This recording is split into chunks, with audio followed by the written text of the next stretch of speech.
आता पुढची बातमी आहे ती सुद्धा गुरु शिष्याच्याच नात्या संदर्भातली।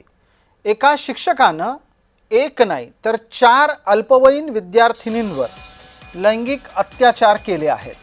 प्रकरण श्रीरामपूर मधलं आहे। आरोपीवर श्रीरामपूर न्यायालयाच्या बाहेर संतप्त लोकांनी हल्ला केलाय। संतप्त महिलांनी आरोपी शिक्षकाला चोप दिला। चिडलेल्या महिलांच्या तावडीतून संबंधित आरोपीला सोडवता पोलिसांना नाकी नवले। विद्यार्थिनींच्या सोबत गैरकृत्य केल्याचं उघड झाल्याच्या नंतर परिसरामध्ये एकच संतापाची लाट उसळली होती।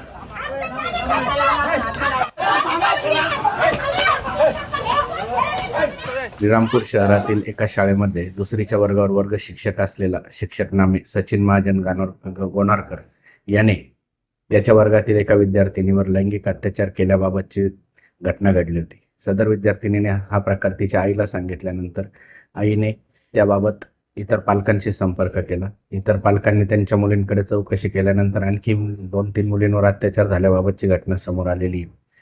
सदर बाबत श्रीरामपूर शहर पोलीस स्टेशन येथे पोक्सो आणि BNS कलम 64 अन्वये गुन्हा दाखल करून संबंधित शिक्षकाला अटक करण्यात आलेली आहे।